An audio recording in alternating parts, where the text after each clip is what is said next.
rebondissement. L'émission qui suit comporte des propos et des informations de sources douteuses, véhiculées par des personnages tout aussi douteux, dont l'accoutrement fait honneur à leur comportement. C'est sérieux, de rien voir de quoi ils ont l'air de... si vous êtes malencontreusement offensé par un ou plusieurs propos des geeks contre-attaque, ce serait un peu comme se choquer après un bébé chien avec les gens encore collés qui vient vomir sur votre soulier. C'est cute, un bébé chien. En direct des entrailles de CKRL, voici les geeks contre attaque!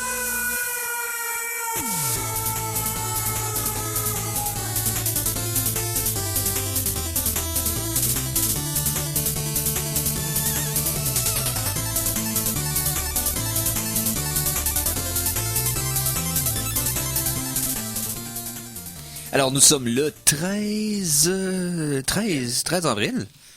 On va finir par me rappeler, moi. OK, attention.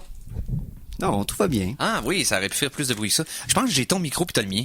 C'est possible. C'est pour ça que Je les vais fils faire sont un tout mêlés. test. Ben oui, on a les couleurs échangées. Ben oui. Ouais, Ben oui. ouais. Mais c'est correct qu'on échange. C'est comme un bec indirect. Là.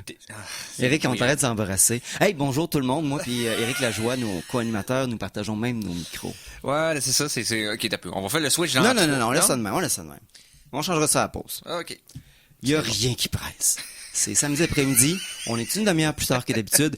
À cause du salon du livre, j'aimerais dire, fuck les livres, mais honnêtement, c'est pas vrai. Je peux pas dire ça sans, après ça, aller m'étrangler dans un caniveau. Et effectivement, non. Vive les livres. Même s'ils me font de la douleur. Et en plus, ce qui est le fun cette semaine, mon nom est Éric Lajoie. Félicitations. Bienvenue au Geek Contre-Attaque. C'est ça qui est le fun cette semaine. Hein? Ouais, j'ai même pas fait la présentation comme du monde. Simon Boucher en face de moi, salut. Hey, salut. Et au piton, Mikey G. Et je n'ai aucune affaire à dire finalement cette semaine. Wow. T'as une demi-heure de plus de te préparer, pis c'est ça que t'arrives avec? Ouais. des balbutiements borborithmes incompréhensibles. On est décontracté, fait beau, plaisant. Fait que ce qu'on va faire, on va passer aux actualités. Il y en a eu cette semaine. Ben Il y en oui. a beaucoup. Pour apprécier les meilleures sources d'informations, vous devez vous exposer au pire. Voici les Geektualités. Les geektualités. Alors, tout d'abord, là, je veux pas repartir dans un thème de chronique immédiatement après le thème d'actualité. On peut attendre quelques instants. Mais la grosse actualité dans le domaine geek cette semaine, on passera pas à côté, puis là, je vous parle pas de Star Wars. Là. On parle de l'orifice obscur. On parle de l'orifice obscur, bien sûr, parce qu'on parlera pas... Star Wars, okay, c'est important ici, là, mais là, on a pris une photo. Oui. Mais avant, on va calmer tout le monde. Oui. Vous allez pas parler de ça. Oui, on va parler de Star Wars en deuxième demi-heure. Ben oui, c'est ça, exactement. On n'en parle pas d'ici là. On en parle parce que présentement, sont plein le Star Wars Celebration cette semaine. Si c'est juste ça qui t'intéresse, là, laisse ta radio ouverte pour qu'on pogne les stats, puis reviens à 15 heures. Mais c'est ça, on va parler. Inquiétez-vous pas, il y a beaucoup de nouvelles de Star Wars. Bien entendu, on va en jaser. Mais là, il y a quand même une photo d'un véritable trou noir qui a été pris cette semaine, qui a été dévoilé cette semaine par la... Puis ici, on va mettre des guillemets sur beaucoup de choses. Oui. Comme une photo. Puis bon. Non, c'est une image. C'est une image composée, réelle, d'un trou noir qui est à une distance... premièrement, c'est 6,5 billions, non, excuse-moi, c'est 55 millions d'années-lumière. C'est un trou noir, c'est comme une grosse masse. Ici, on parle de 6,5 milliards de fois la masse du Soleil. En fait, c'est notre trou noir. Non. C'est pas lui? C'est lui de la galaxie M87. Ah, ok, je pensais que c'était le nôtre. Okay. Non, c'est pas le nôtre. Non, parce que ici, pour prendre ces photos-là, le problème, c'est 100% une question d'angle. Ouais, c'est plus facile de voir la paille dans la cour du voisin que la poutre dans sa cour. C'est si l'alignement... Parce que vu qu'on peut pas observer un trou noir, parce qu'il n'y a rien à voir. Ce qu'on peut juste observer, c'est ce qui se passe autour. Exactement. Les rejets aussi, parce que t'as une conversion, parce que dans le fond, le trou noir, il s'évapore lentement aussi, fait qu'il fait des rejets, des choses comme ça. Puis ce qu'on est capable de voir, c'est ça, mais c'est voir comment que la gravité affecte ces choses-là. Donc, faut que tu aies un bon angle pour voir ces choses-là arriver. Et le nôtre, on est perpendiculaire. C'est pas super bien. Cependant, M87 était bien compatible et grâce à un télescope qu'on pourrait dire de la grandeur terrestre. Ouais, c'est ça. C'est une collaboration entre plusieurs scientifiques de plusieurs observatoires partout dans le monde qui en prenant des images de différents points sur la planète et en reconstruisant les vecteurs qui les séparent, ont pu créer artificiellement une lentille qui ferait la grosseur de la planète pour Ça permettrait, là, si on l'avait pointé sur la Lune, exemple, on pourrait lire un journal sur la Lune. On pourrait avoir une balle de golf. Une balle de golf sur la Lune ou lire un journal de New York à Paris. Mais vu qu'on regardait pas des images normales, on n'aurait pas pu voir un journal, on aurait pu voir les ondes radio du journal. Alors, effectivement, oui, c'est ça, c'est juste qu'une de force équivalente, c'est ça qu'on parle aussi. Parce que ici, c'est les ondes qui sont émises en sortant justement du trou par rapport à l'Event Horizon, donc la limite où ce que tout s'effondre. Le point de non-retour. Je sais pas c'est quoi en français, là, Event Horizon. J'ai jamais pensé à checker ça. C'est l'horizon de l'événement, mettons. Ouais. 8 télescopes partout dans le monde. Ça a fait 4 pétaoctets de données, ça. Donc, c'est beaucoup de stock, beaucoup de disques durs. Espérons que PETA ne fera pas une... Des animaux ont été maltraités lors de cette photo de trou noir. On a gravé des informations informatiques sur le dos des chèvres. Non, qui est pas ces pétaoctets-là. Et la photo qui a été distribuée dans tous les journaux et les médias, vous avez vu, là, c'est-à-dire le genre de... La tache de café. La tache de café floue, OK? C'est juste une partie de l'image qui a été récupérée. Faites des recherches sur Internet, l'image complète est disponible. C'est beaucoup plus intéressant. C'est que l'image au complet, le trou noir fait peut-être une petite partie dans le centre de l'image, mais vous voyez toutes les conséquences et l'aura autour du trou noir de tout ce qui est affecté, puis c'est vraiment solide comme image, honnêtement. Là, c'est plus que de zoomer sur une partie d'une image en tant que... Puis c'est quand même gros parce que ils ont fait, si tu mets le soleil au centre de ce trou noir-là, et tu mets où est-ce que Voyager est présentement rendu, qui était l'héliosphère, donc la zone de contrôle du soleil, on n'est pas encore rendu au Event Horizon. Donc c'est quand même, c'est pas un trou noir régulier, c'est ce qu'on appelle un trou noir supermassif qui sont habituellement le centre d'une galaxie. Donc, mesdames et messieurs, allez en lire là-dessus parce que ça va un petit peu avec les grosses recherches qu'on a récemment, les télescopes à multisites, le LIGO qui a été utilisé récemment pour lire les déformations des ondes gravitationnelles, ce qui a permis de détecter justement des variations dans les forces gravitationnelles qu'on connaissait pas puis qu'on n'avait jamais pu calculer.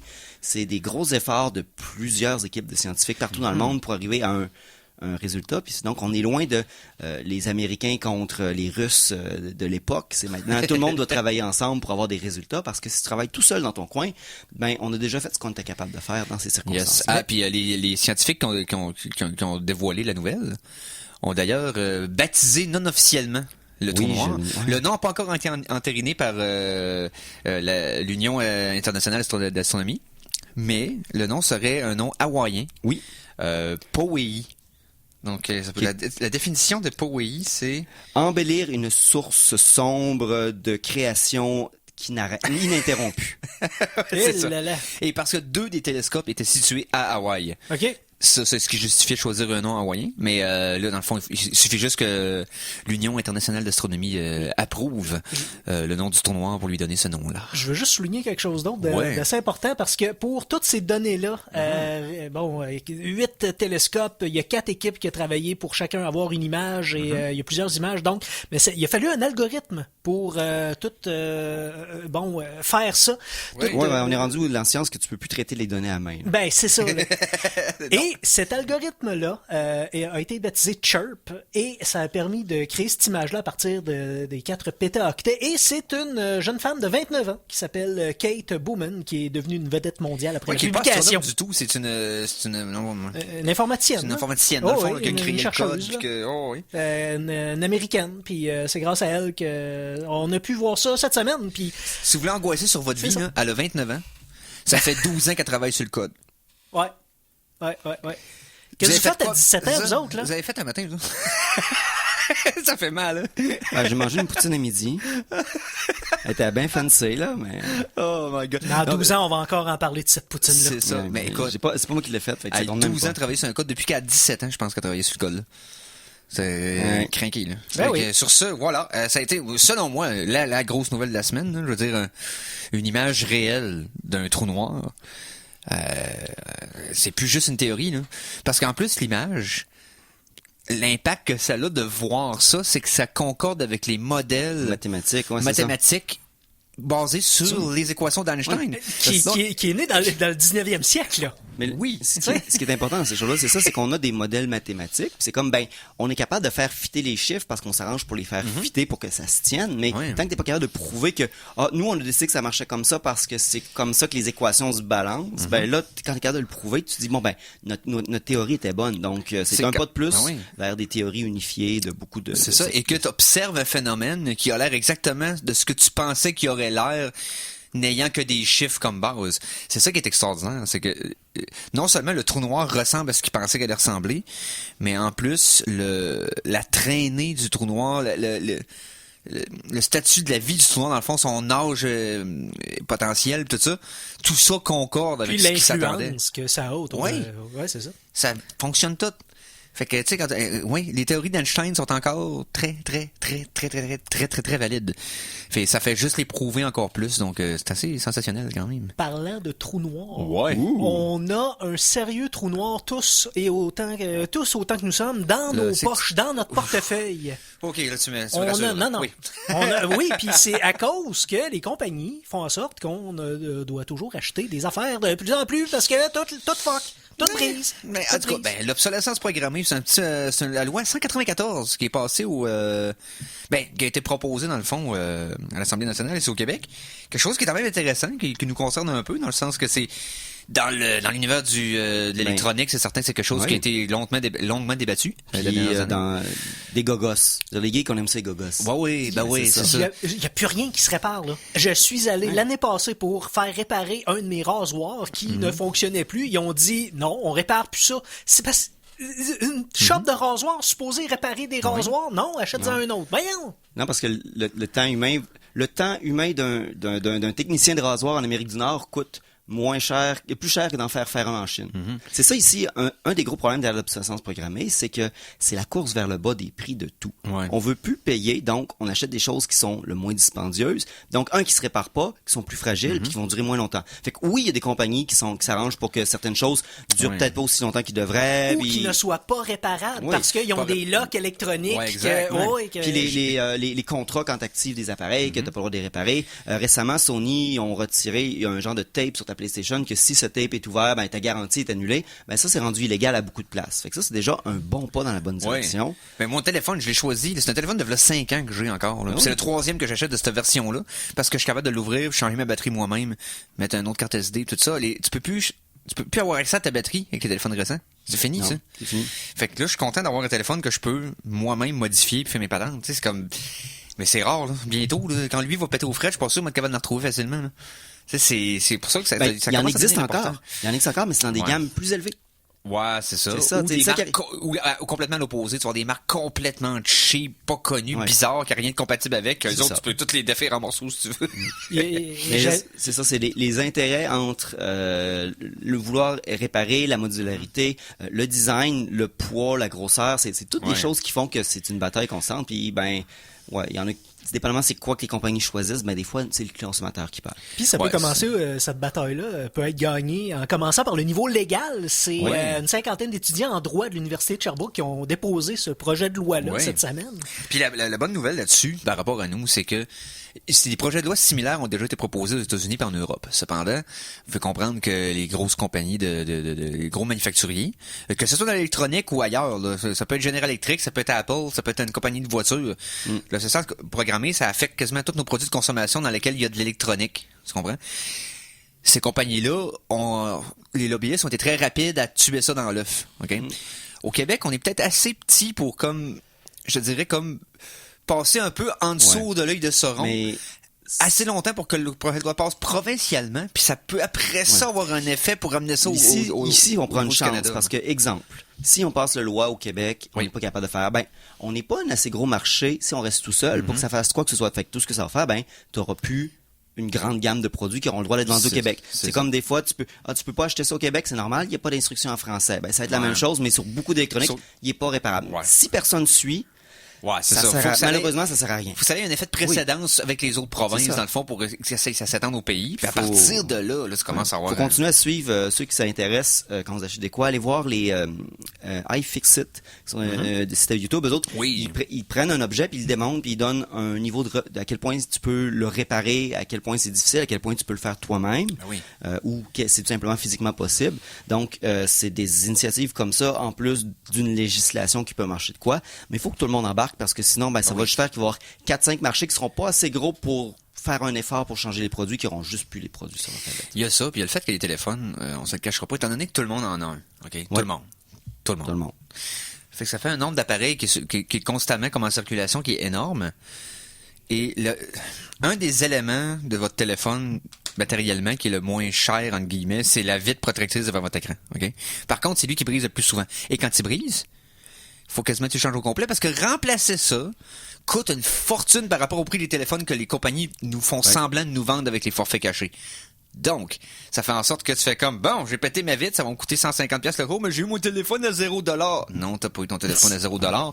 Tu payes 40$ de plus sur ton forfait pour payer ton téléphone, puis tu t'en rends pas compte. Mais, mon point étant que vu que c'est l'élément qui est plus fragile, puis qui n'est pas nécessairement le plus cher, parce que t'as un téléphone dans les mains qui est aussi fort qu'un desktop de bon niveau qui te coûterait 800$. OK? Right? 400, mais ouais. Ben, 400, mettons. OK? Ouais. Mais là, je te parle plus sur le moniteur, plus sur tout. Là. Oh, oui, OK. Tu sais, c'est ça, parce que t'as l'écran. Ouais, mais ouais, tu peux pas. C'est ça. Mais là, dans le fond, l'écran nous coûte, mettons, 150$ à réparer sur un téléphone, alors que le téléphone nous coûterait... Tu sais, l'écran a une valeur démesurée par rapport au reste. La vraie valeur de téléphone, c'est au-dessus de 1000$, quasiment. Tous les téléphones qu'on a. Quasiment tous. Oh, oui. Ben, c'est entre 6 et 1000, dépendamment des C'est ça. modèles. Ouais. Ben, les modèles... Si tu les achètes débarrés directement du fabricant, c'est entre 6 et 1000. Ouais, c'est ça, exactement.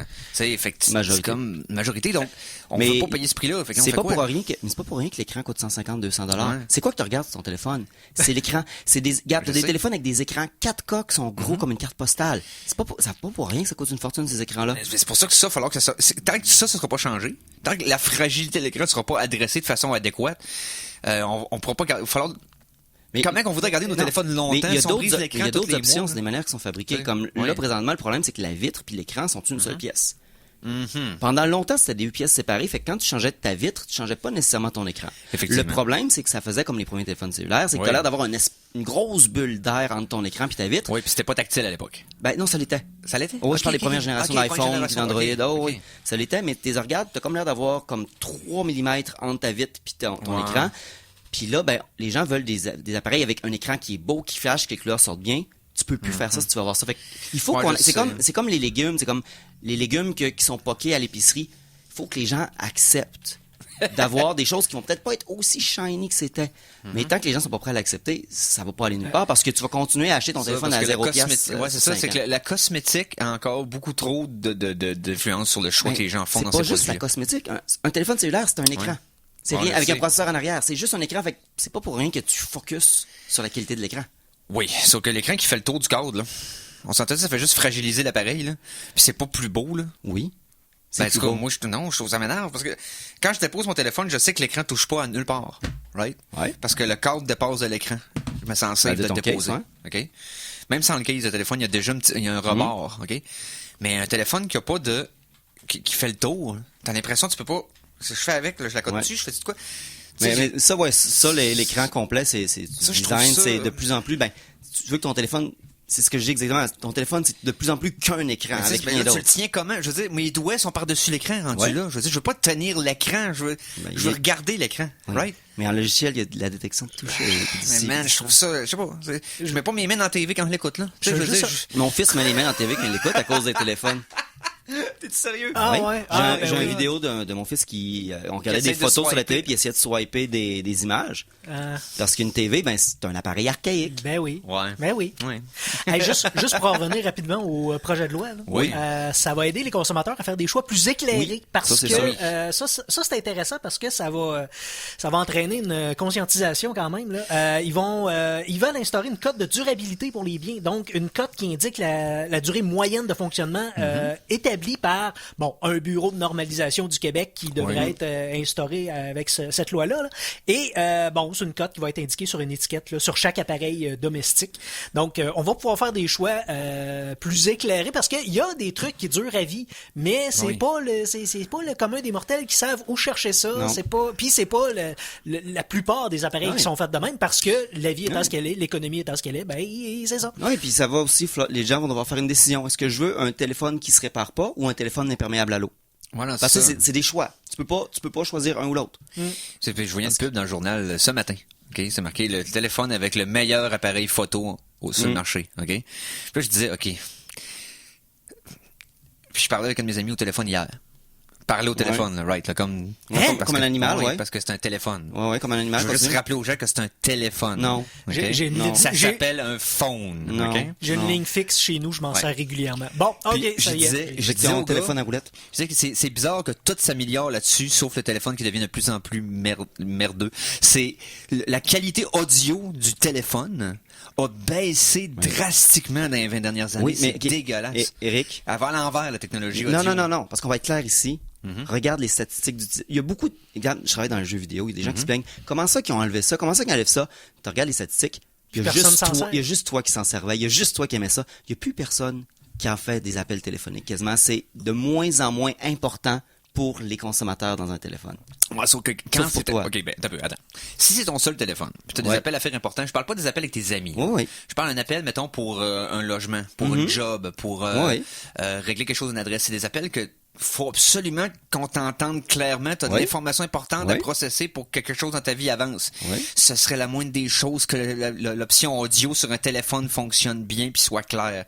On n'est pas en 1945 sur un champ de bataille avec un CB satellite à essayer de crier à travers les balles. Si c'est ça qui t'entend, change-moi cette cochonnerie-là. T'as donc bien fait un mauvais choix d'achat. Non, le téléphone s'est rendu, même avec les téléphones neufs, là, c'est pas terrible. C'est toujours compliqué, c'est toujours... ça dépend si c'est toi qui les reçois sur ton téléphone qui fait pas des bons appels. Non, il est pas si pire, le LG. Honnêtement, il est pas si pire que ça. Dans ceux que j'ai essayé, là, mais il y en a d'autres qui sont comme... Tout ça pour dire que soit que t'entends le signal de audio qui est hyper compressé puis que ça déforme la voix comme si tu parlais avec un robot, ou soit que le son se coupe parce que la personne va être trop loin de son téléphone si elle parle pas direct dedans. Ouais, puis il y a aussi les algorithmes pour couper les silences. Ouais, exactement. Fait que tout ça, c'est comme... je sais pas. J'ai l'impression que ça va à l'envers. C'est la fonction primaire de l'appareil, puis on dirait que c'est comme... Non. Si tu veux un appareil dont la fonction primaire est faire des appels, fais comme Mikey, pogne-toi une ligne fixe. C'est pas un téléphone. Ça s'appelle un téléphone parce que c'était la manière qu'ils ont fait rentrer ça dans nos vies. Mais c'est un ordinateur portable permanemment sur toi. C'est pas un téléphone. Non, je sais, mais c'est parce que... C'est pas un téléphone. Changerais le nom. Tu sais, je veux dire, à un moment donné... Là, non, il y a personne qui s'en sert. Maintenant, on peut-tu finir par que la sémantique gagne une journée, là, tu sais? Puis que... C'est pas un téléphone. Je veux dire, quand les... Je sais pas. Un téléphone? Qui fait des appels? Hey, on passe ça en musique pour oublier ça? Non, j'ai oublié la musique chez nous. Donc... c'est pas grave. Hey, parlant de répondre à l'appel, il y a des scientifiques qui ont étudié les ondes et le cerveau de chats lorsqu'on leur donnait leur nom. Parce que souvent, la rumeur est que les chiens comprennent leur nom puis ils aiment ça, puis ils répondent, puis les chats, ils s'en foutent, ils savent pas c'est quoi leur nom. C'est pas vrai. C'est pas vrai. Ici, on a des preuves par les activités cérébrales du chat que le chat reconnaît son nom. La question est simplement que est-ce que ça l'intéresse que tu lui parles ou pas? Mais ça dépend de n'importe quelle chose. Exactement. Parce que j'en ai deux chez nous, puis il y en a un qui réagit full. Il miaule quand il entend son nom, l'autre, il s'en fout. Mais ils ont tous la capacité de comprendre leur nom, donc dites pas que c'est que les chats ne comprennent pas l'humain, c'est juste qu'ils vous aiment pas. Ce qui fait plein de sens à garder de façon quotidienne dans ton environnement. Comme un téléphone qui fait pas d'appel. Vois-tu, ça, je vais me battre le reste de mes jours sur le fait que c'est encore important de pouvoir avoir un accès à tout ce qui nous entoure vocalement. Parce qu'il y a quelque chose que le texte réussira jamais à faire, c'est d'exprimer le ton, OK? Et l'intention derrière une phrase. Exactement. Puis de texter, là, ça a réduit nos capacités de communication sociale de façon lamentable. On parle à travers un filtre, OK? On se limite à un filtre qui nous enlève beaucoup de... L'écrit enlève beaucoup d'informations dans une conversation de dans un discours, discours. Oui. Ouais. Tu vas te faire mal interpréter. Va dire ça à des écrivains. Non, mais c'est parce qu'il y a un contexte. Je veux dire, Ouais. tu as un contexte narratif. C'est pas pareil. Tu peux, avant ta phrase, exprimer l'émotion que tu veux qu'exprime pendant. Quand tu parles, tu dis pas. Quand tu textes, tu dis pas dit-il sarcastiquement après chaque phrase que tu veux dire Non, tu fais sarcastiquement. /S. Non, hein? Tu fais pas ça. Non, mais je sais pas si tu comprends ce que je veux dire. C'est comme. Oui. C'est. Tu le fais à travers un filtre qui est moins bon. Tu as un filtre optimal qui est audible quand Oui. tu parles avec quelqu'un dans personne, dans la même pièce. Le second best thing, c'est d'y parler sans être dans la même pièce. Et la troisième, ben, c'est juste avoir le texte. Right? Puis là, on choisit la moins bonne de trois options. Ben, la moins bonne de deux des trois options. On va y Puis là, on est aller. là à se poser des questions. Puis Puis le monde pogne les nerfs pour rien des médias sociaux. Ouais, le monde c'est se ça. comprend plus. Le monde est comme, ouais, mais c'est parce que vous prenez une façon un peu lame de parler, Non, alors qu'il y a ouais. des façons plus efficaces. Ce monde-là aurait pogné les nerfs, peu Ouais. importe comment tu l'aurais Ouais, parlé. sauf que c'est facile d'être mal compris et d'être mal interprété quand t'as pas le ton et l'intention derrière une phrase. Ouais. Tu sais, quand t'as pu être pris avec la voix que la personne veut bien entendre dans sa tête. Donc, ça, je trouve que c'est un point qui est comme trop négligé puis qu'on devrait peut-être plus mettre à l'avant-plan, de mettre plus en valeur. Fait qu'on veut un Facebook vocal. Non. ça serait Je veux dire tellement que texter l'enfer. pour envoyer de l'information à quelqu'un, c'est crucial. Mais pour discuter avec quelqu'un, c'est pas. C'est loin d'être un bon outil. Loin d'être un bon outil pour avoir une conversation. Tu sais, c'est ça mon point. Mais le monde, il converse comme ça. Ouais. Pendant que vous vous estiniez à l'oral Ouais. de choses, de communication, ben moi, à l'écrit, j'ai découvert une information médicale quand même assez le fun, mais je veux Ah, non. vous en parler après la pause. Après la pause, on n'a rien qu'un sujet après la pause. Ben, On va en parler là, il était 56. Bon, OK, on a le temps. Non, c'est parce que si vous connaissez des gens qui sont paraplégiques ou tétraplégiques, qui vont avoir une solution bientôt. Enfin, c'est un implant. Un implant mis au point par l'Université de Melbourne. C'est un implant donc que tu plugues dans la jugulaire et qui va te permettre de faire bouger un exosquelette par la pensée. OK, dans le fond, qui interpréterait les influx cérébrales qui sont envoyés à ton corps habituellement, Ouais, c'est mais à qui peu les près... enverra quelque chose d'autre qu'à tes membres vu que t'es paraplégique. Ouais, c'est ça, c'est de la taille à peu près d'une allumette ou d'un petit trombone. Là. Tu te mets ça dans la jugulaire, ça capte les signaux électriques envoyés par le cerveau pour commander les mouvements. Puis, ben c'est ça, c'est renvoyé à la machine et la machine va faire les actions que tu penses que tu es en train de faire. OK, fait que... On va voir ça après les essais cliniques, ouais. puis le retour sur les tables à dessin dans 25 ans. Ça, à ta peu, là, ça a été ça peut testé plus vite en que ça. 2016 sur des Oui. moutons Oui, non, c'est ça. pendant 6 mois. C'est ça, tu vas avoir une période d'études cliniques pendant 10 ans sur les humains. Ça marchera peut-être pas parfaitement. Ils vont revenir, on fait de nouveaux prototypes, ils vont avoir des autres accès, ils vont revenir en autre 10 ans. Mais oui, ça s'en vient. Mais ça Ben s'en oui. vient, ben c'est que... C'est normal il y a- que ce soit long. C'est juste que c'est pas parce qu'on a la découverte là que ça va arriver dans nos poches. Non, avant c'est ça. C'est que 15, les 25 ans. prothèses, les prothèses qui fonctionnent avec des influx cérébraux pour les faire fonctionner, mettons, on-off, fermé, ouvert, et ça existe déjà depuis longtemps. OK? C'est pas quelque chose qui est nouveau. Ils s'en servaient de façon avec les nerfs. OK? Avec les influx nerveux au lieu des influx cérébraux. OK? Puis aller chercher, mettons, à la base du bras pour une prothèse. Puis quand tu étais capable de faire bouger ton nerf, ça se rendait aux choses, il les captait puis il l'appliquait. Donc, ce procédé-là existe déjà à un niveau plus simple.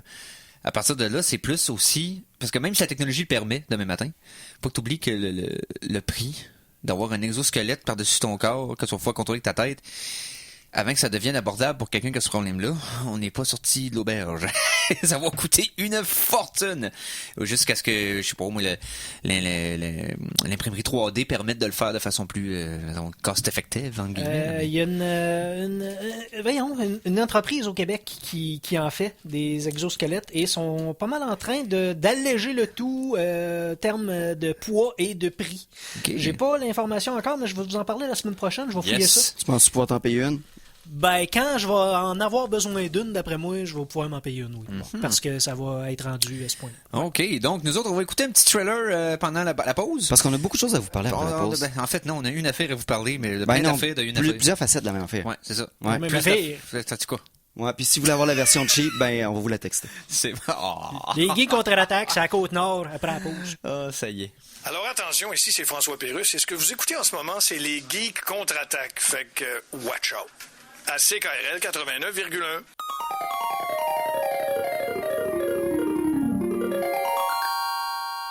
De retour de la pause, revoici les Geeks contre-attaque! Et nous sommes de retour pour la deuxième de deux seules demi-heures du show de cette semaine qui, cette fois-ci, devait durer 1 heure, c'était prévu. La semaine passée, c'est autre chose. Cette semaine, c'est ça. Donc, on est là 1 heure. La semaine prochaine, on revient à notre horaire régulier. Donc, de 14h à 15h30. Pour l'instant, je pense que Mike a quelque chose pour nous autres. Il y a des lasers, il y a de la guerre, puis il y a des étoiles. On va parler de Star Wars. Wow! Une intro de Simon la porte-pièce. Wow! Ouais, ça me tentait. Alors voici, c'est donc on va parler de Star Wars, hein, évidemment. Ouais. Chewie, c'est pas juste une barre tendre. Non, pas seulement. Respect à la guimauve. Donc, c'est le Star Wars Celebration ce week-end. À Chicago, Illinois. Et donc, on nous a révélé quelques trucs par rapport à la franchise de Star Wars, bien entendu. Tout d'abord, on va parler de l'éléphant dans la pièce. Donc, le premier teaser. Donc, premier aperçu de Star Wars 9. J'ai écouté, dans le fond, ça a commencé à Chicago. Il y avait, dans le fond, une conférence, pas une conférence, mais une sorte de présentation. Stephen Colbert était là avec Kathleen Kennedy, puis il faisait venir chacun des acteurs principaux, puis un petit peu de discussion sur certaines informations. C'était quand même intéressant à voir, parce que déjà, c'était le fun de voir les acteurs interagir en dehors du film. Oui. Puis de voir, pas répondre à des questions, parce que Colbert demandait des fois des choses que tu savais très bien qu'il n'avait pas le droit de répondre. Non, c'est ça. C'est délicieux. Oui, c'est tout arrangé, puis c'est tout planifié, puis je veux dire, tu fais pas quelque chose d'aussi gros que ça à l'emporte-pièce, comme mes introductions. Oui. Mais c'était tout arrangé, mais quand même, c'était intéressant de voir. Et ça le finit parce que ce que tout le monde espérait ou souhaitait un peu à l'intérieur. Oui, une bande-annonce, parce que... La bande-annonce et aussi l'annonce du titre. Effectivement, parce que vous vous souvenez que ceux qui étaient là au moment que l'épisode 1 avait sorti, on avait eu la première bande-annonce. Dans le fond, le premier teaser était sorti 1 an et demi avant la sortie du film. Ouais. 1 an et demi. On parle donc de... C'était... Je sais plus compter, 18 mois avant la sortie du film. Là, on est 7 mois avant la sortie du film. Ça, 8 mois avant la sortie du film. C'est en décembre, c'est ça? Donc, c'est ça. C'est 8 mois. C'est un film de temps des fêtes. Donc, c'est la moitié. On était rendu, il restait 8 mois. On était comme, voyons, on n'a même pas d'image, on n'a rien. Le monde était nerveux. On va être clair là-dessus. C'est pas une bande-annonce. C'est un teaser. Non, c'est littéralement un avant-goût. C'est 30 secondes, c'est une petite narration, quelques images, quelque chose pour nous titiller, puis après ça, ben c'est fini. Il va y avoir des vraies bandes-annonces probablement plus tard, peut-être en mai pour le 4 mai ou plus proche de la sortie du film. Mais ça, c'est vraiment pour calmer les fans ou les énerver ou les exciter. Il n'y a plus rien qui peut calmer les fans, je pense. Oh, ben, de toute façon, peu importe ce que tu vas faire aux fans, ils vont réagir de la façon qu'ils vont vouloir. Hein. Ouais. Souvent avec des machines. Ça va être extrême, peu importe de quel bord ça va aller. Ouais. Ça va être très intense positif ou très intense négatif. T'as pas beaucoup de milieu avec Star Wars, pour être honnête. J'ai moi-même qui absolument essaye d'être zen sur Star Wars parce que, bon, peu importe, j'ai été un petit peu énervé. J'ai mis un message un petit peu frustré sur Facebook tout de suite après regarder le trailer parce que ça m'a laissé très à chaud pour des niaiseries. Et maintenant, discutons-en. Oui. Discutons-en de cette bande-annonce-là. Tout d'abord, est-ce qu'on commence par le titre ou on finit par le titre? Je pense que, Mikey... Ben, moi, je dis qu'on commence par le titre. Mais est-ce que tu serais capable de nous faire sonner les cornes de l'apocalypse, s'il te plaît? Oui. Parce que je pense que ici, c'est important avant qu'on s'annonce, parce qu'il y a des gens qui veulent rester purs et vierges. Okay. Ben oui. Ces cornes-là. Okay. Oui, c'est vrai. Ouais, pur et vierge d'une bande-annonce. Bah, tu sais. Non, t'as peu. Parce que ça se peut qu'on déborde de l'univers du trailer puis qu'on s'en aille dans le canon des comics ou whatever. Ou des spéculations. On va spéculer, c'est sûr. C'est spéculer, mais pas de la meilleure manière. Donc, oui, on va commencer. La bande-annonce commence, bien sûr, avec Luke Skywalker, Mark Hamill, qui fait une narration. Donc, il est décédé, si tu le savais pas. Ben, mais ça commence encore par quelqu'un qui respire fort. Ben, okay. Tout d'abord, les 3 derniers ont commencé de même. Là. Ça quelqu'un. Au début, c'était Finn dans le désert. Ouais. Qui était comme qui avait chaud puis qui avait son saut. Dans le deuxième, c'était Kylo, je pense, dans le cache. Puis dans celui-là, ben c'est Rey dans le désert. C'est Rey dans le désert. Fait que c'est quelqu'un qui respire fort. Mais c'est pas Star Wars, c'est pas une planète désert. C'est déjà là en partant, je veux dire, la moitié de la galaxie, c'est des planètes de désert, puis l'autre moitié, ben c'est des planètes de jungle. Puis ce qui reste des planètes devenues des villes. T'as 3 biomes. Hein, les planètes de glace. Ah oui, c'est vrai, les planètes de glace. Ouais, mais c'est des déserts l'hiver. Des déserts de fret, glace. ouais. Mais Ouais, oui, c'est ok. Si t'enlèves la glace, c'est du sable. Ouais, c'est ça. Probablement. Bon, peu importe. C'est Luke Skywalker qui semble parler à Rey, parce que bien sûr, il parle dans le vide, qui dit « nous ». Le nous, est-ce que c'est qui nous? C'est pas clair. Nous, on t'a donné tout notre sagesse puis notre savoir, et puis nous serons 1000 toujours générations. 1000 générations, nous serons toujours avec toi, blablabla. Bla, bla. Pendant ce temps-là, ben t'as Rey qui se craint et qui allume son bâtonnet magique, pour ne pas le nommer. Oui. Et un vaisseau fonce sur elle à toute vitesse. Ouais, un taille, un C'est chasseur taille, mais c'est la le- version intercepteur du chasseur. Non. C'est le TIE Silencer ou TIE. C'est Ok. le vaisseau le vaisseau à Kylo. C'est Ah, ok, c'est ok. on l'a vu dans le dernier, c'est une modification directement du sien. Il fait pas de bruit, il y a pas le moteur Ok. à ion extrêmement buzzant qui fait Ok, un ok, TIE ok. régulier. C'est le TIE Silencer, quelque chose de genre. Donc c'est vraiment. Bref. C'est Kylo. C'est Kylo. Donc, le nœud pape silencieux, nœud pape furtif. Et voilà. tout ça pour dire que ça Ouais, commence James avec une Bond, grosse scène pas d'action sportif. qui prend la moitié de la bande-annonce, pour être très honnête. Et après ça, c'est des petits flashs de montrer différents lieux, puis Ouais. nous faire entendre quelque chose T'sais, à la fin. Premier spoilers, Rey allume son bâtonnet magique, mais c'est pas n'importe quel bâtonnet magique. C'est le bâtonnet magique qui a appartenu à Anakin, qui a appartenu à Luke, qui a appartenu Oui. à elle, et qui s'est fait décalichonner durant l'épisode 8. Donc, c'est juste fait... Ah, que c'est fait scié en En deux deux. à la fin du 8, oui, c'est vrai. Ils ont Fait qu'elle va l'avoir bâti. ils ont confirmé dans le panel que, contrairement à épisode 8, qui commençait Oui. très tôt après l'épisode 7, épisode 9 commence quelques temps plus tard. Un an, je pense. Bon, ben... Il n'y a pas eu de temps qui a été officiellement annoncé, Non. mais c'est assez longtemps pour laisser le temps à quelqu'un de se refabriquer un sabre laser. Ben, à c'est une partir bonne de scrap. chose. Il y avait toujours un certain gap d'années entre chacun des Star Wars qui te permettait de resetter, puis de te replacer dans le contexte, puis d'être capable d'apprécier le film, genre, en tant qu'entité unique, dans le fond, parce que il commençait à un point zéro avec des choses qui sont arrivées dans le passé. Mais c'est une bonne chose. Mais quand un film se suit à la seconde près, ça laisse beaucoup moins de place créativement pour amener le film à certains endroits. Et ça avait marché pour la plupart des Star Wars, peut-être à part le 2. L'épisode 2, qui est le seul qui, en lui-même, fait aucun sens. Ouais, mais le problème, c'était pas l'histoire de temps, c'était l'épisode. Non, c'est ça. Lui, c'était tout court, là. C'était comme juste que lui, ses éléments narratifs font en sorte que tu peux pas être compris comme un film unique. Il avait mis trop de Gungan dans la soupe. Puis c'est que de la référence. C'est que de la référence. Tout ça pour dire que... Donc, c'est ça. Un gap d'années qui va permettre de se replacer dans le contexte. Là, on voit aussi certains personnages qu'on voit dans la bande-annonce, on voit qu'ils semblent avoir eu un changement dans leur... Au Dans leur Star Wars apparence. Celebration, tous les costumes ont été changés. On a vu les gens avec leurs costumes. Honnêtement, Poe Dameron dans son costume de Nathan Drake de Uncharted est complètement délicieux. Oui. L'uniforme de Finn aussi, vraiment nice. Les costumes sont vraiment beaux pour les images Oui. qu'on a vues jusqu'à présent. Oui. Ensuite, parlant de costumes, l'image suivante. Quelqu'un avec des mains très poilues en train de reforger le casque de Kylo. Oui. Donc, quelqu'un qui, dans l'épisode 8, l'avait détruit en frustration quand Mais- il s'est fait traiter de fanboy de Vador. Ouais, mais faut dire livre. Parce que je sais pas si Star Wars prenait le système impérial ou oui, le non. système... Ben, sûrement le système impérial. C'est un système impérial, donc il prend pas le système métrique. Mais maintenant- Fait qu'on devrait pas l'appeler Kylo Ren. Hein. On devrait l'appeler genre livre Ren. 2.2 livres Ren. Ouais, 2.2 livres. C'est bon, c'est correct. 2 pounder Ren. Oui, ben oui. Ah oui. Avec fromage. Un tout pounder avec fromage.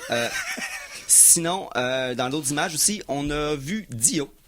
Mais qui est Dio? C'est le nouveau droïde qui a été présenté à Star Wars Celebration. Il y avait un R2D2 animé. Il y avait un BB-8. Un BB-8 animé aussi, vraiment les modèles télécommandés de la scène.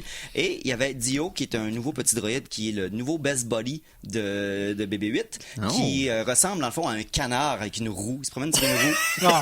Non, il est vraiment cute. Voilà, ça prend quelque chose vendre des bebelles. Hein. Ben oui. Ben, Ça en honnêtement, prend un par Star Wars. C'est une franchise qui est faite pour vendre des babelles. Donc, Ouais. ouais.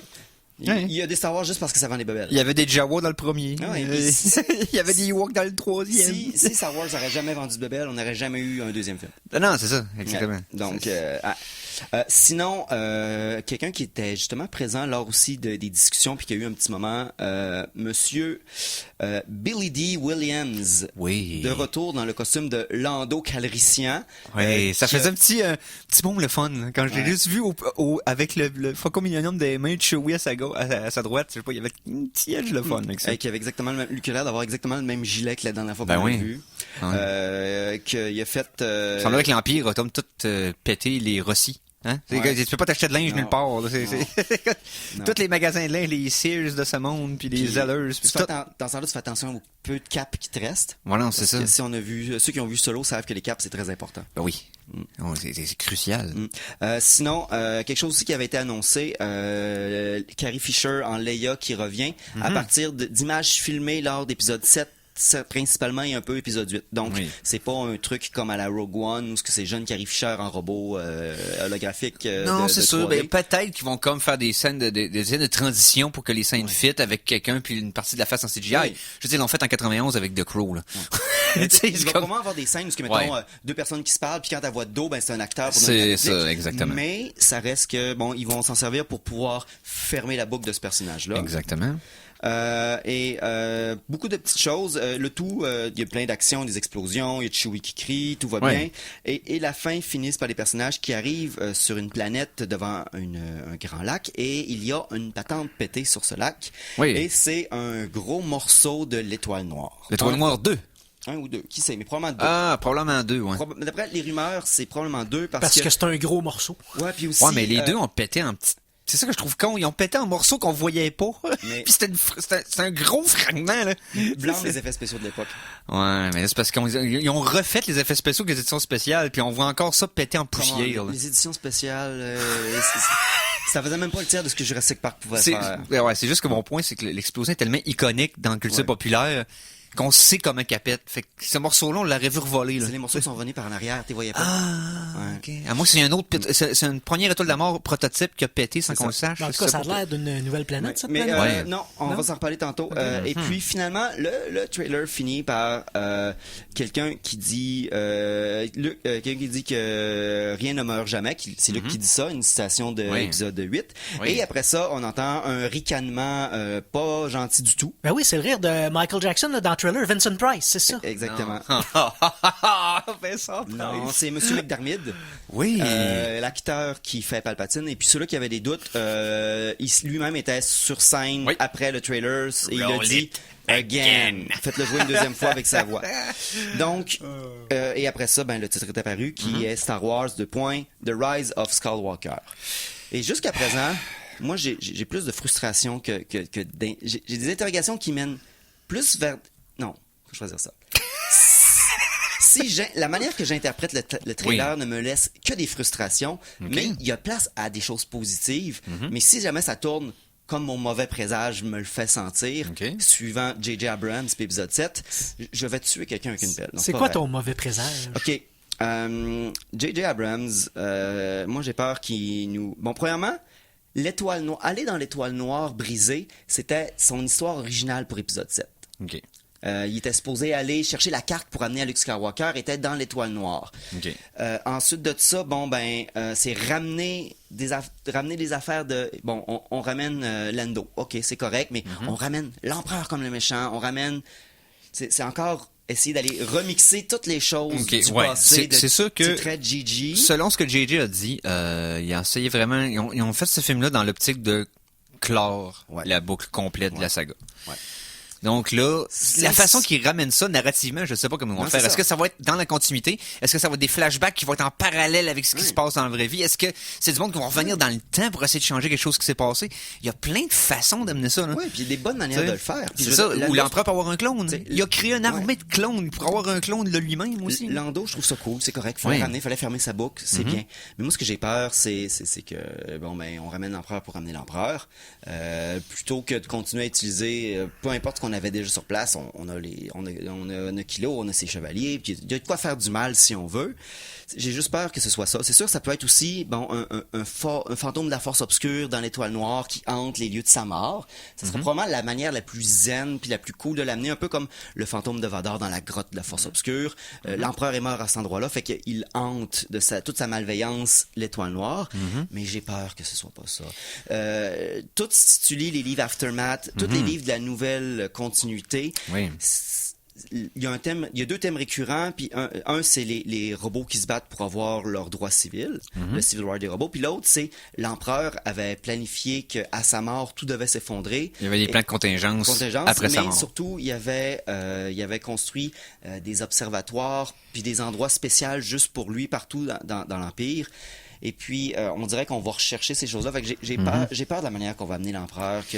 Un clone, on l'a déjà fait dans l'ancien univers, dans les livres. Ouais, dans les livres, mais pas au cinéma. Puis c'est une fraction des fans qui ont lu l'Extended Universe à l'époque. Mais on l'a fait.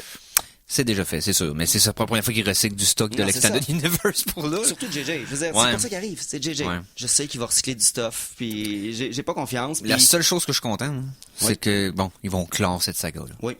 Fait qu'à partir de maintenant, on n'aura plus de comparaison à faire avec les Star Wars. Ils n'auront pas à respecter une continuité ou à pas chier sur une franchise. Non. Ils vont être ce qu'ils sont, eux, puis ils seront jugés seulement sur leur mérite. Ça va être une bonne chose. La bonne nouvelle aussi, c'est que là, ils vont prendre un break. Ils ont annoncé qu'après épisode 9, ils allaient prendre le temps avant de commencer la nouvelle trilogie avec... parce qu'il va y avoir une nouvelle trilogie déjà, ils savent. Ça fait longtemps qu'ils l'ont annoncé. Oui, puis ça va être écrit par les gars de Game of Thrones.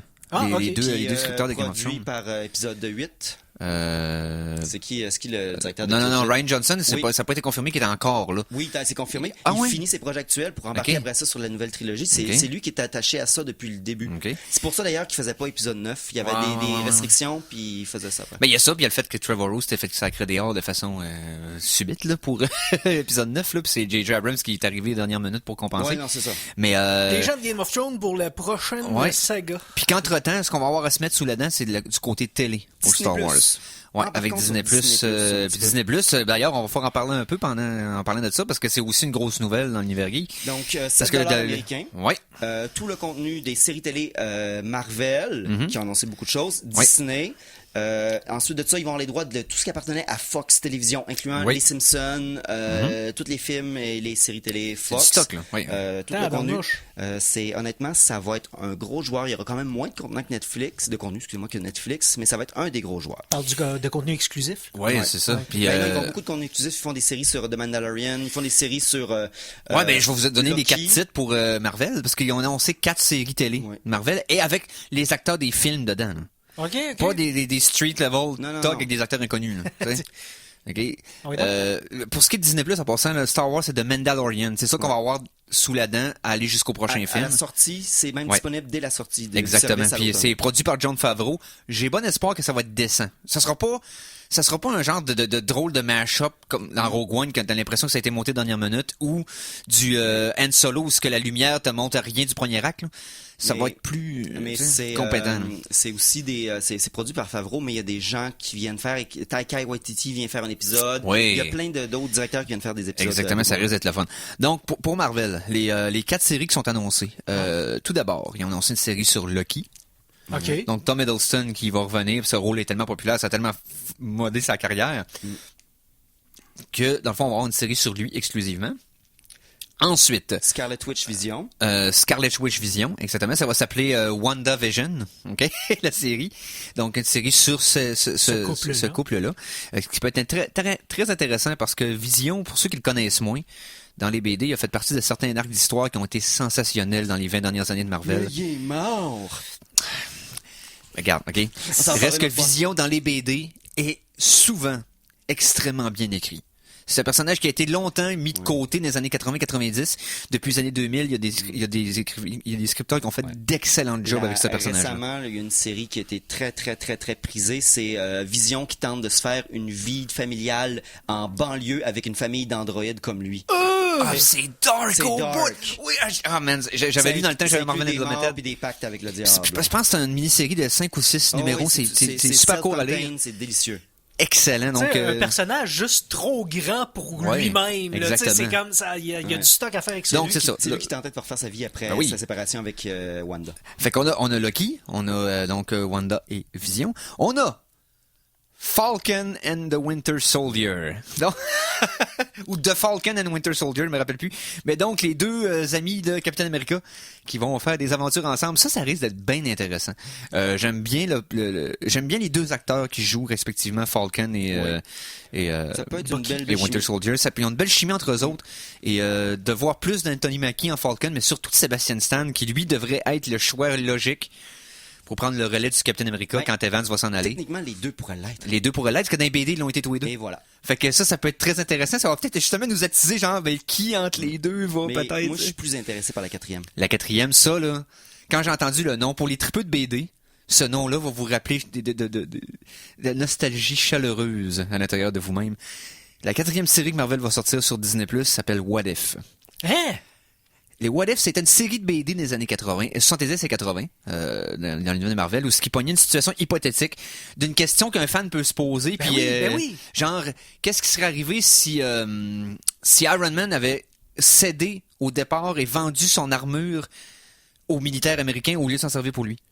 Qu'est-ce qui serait arrivé? Qu'est-ce qui serait arrivé si Spider-Man avait pas si Spider-Man avait tué le gars qui a tué son oncle? C'est ça. Les Au lieu de what laisser en if, vie. c'est les scénarios Exact. les plus imaginatifs. Et à l'intérieur d'une BD, c'est qu'ils vont prendre un genre de what if that happened instead. Et là, tu t'amènes ça jusqu'au bout. Oh, C'est wow. super intéressant, les BD, de lire ça, jusqu'à quel point ils ont été loin des places. Ben, c'est un peu le même créneau que Twilight Zone, mettons. Ouais, c'est ça. Twilight Zone, c'est tout des what if, là. Tu sais, Et ça va être une série en plus qui va être animée. Donc, Ok. étant animée, sont pas limités à la disponibilité des acteurs ou à l'âge des acteurs pour interpréter leur rôle. Et à la Pe- physique de notre monde. Exactement. Fait qu'on va s'énerver avec ça. Puis je sais pas si ça va être en continuité avec le MCU ou pas, mais reste que j'ai tellement hâte de voir une saison complète What If. Ben, vous venez de faire ma journée, les gars, je savais pas ça. Oui, non, je te dirais que malgré le fait que mon petit côté consommateur tanné d'avoir à spreader ma facture un peu partout, Mais il est pas me très tanne pour dispendieux. Disney+, parce que là, l'idée, c'est que présentement, OK, j'ai un ami qui m'a rendu service puis me laissé partager pendant quelques mois son user de Crave, OK? ce qui va me permettre d'écouter Game of Thrones en streaming de façon très très facile, ce qui va être le fun. Mais là, présentement, j'ai Amazon Prime parce que j'ai Prime Vidéo parce que j'ai Amazon Prime, puis j'ai Netflix. Est-ce que je repaye un autre encore pour avoir Disney+? Ça commence à être trop intéressant pour dire non. Ouais. Parce que Tabarnouche, en plus, encore. on parle dans les choses de Disney, Ouais. des choses de Monster Inc., plein de choses de Pixar, plein de choses de tout ça. Là. Fait Ah oui. que- Et sans compter que Disney a les droits de distribution sur tous les films de Miyazaki, Studio Ghibli et compagnie, ainsi que d'autres animés. Écoute, le potentiel de stock là-dessus va être capoté. Là. Oui. Fait que, bon, Puis, c'est la force se réveille, le Skywalker se lève, puis il va on se a- faire à manger, puis Ouais. il déjeune. Puis puis- on n'a même pas eu le temps de parler du jeu VR de Jedi qui s'en vient, ainsi que le jeu... Single player, on est Ouais. parti d'une discussion encore. Mais bref, oui, des grosses nouvelles sur Star Wars. On va vous en parler la semaine prochaine, on va avoir plus d'informations, c'est sûr. Donc, C'est parce qu'on s'est fait voler une demi-heure par les livres. Maudits livres. mais non, c'est cool les livres. Donc, la semaine prochaine, on revient à l'heure régulier, bien entendu. Merci beaucoup, Simon. Ça faisait un bout. Je sens qu'on savait pas être les shows les trois ensemble. J'ai chaud. C'est chaud, hein? Mikey, merci. Ben oui, ben ça m'a fait plaisir et ben on va continuer d'avoir chaud après la pause avec Cité Latina à CKRL 89.1. Ça va être chaud. Yes, alors merci d'avoir été là. On se reprend la semaine prochaine. Salut les geeks. Il y a des coulisses dans la fenêtre.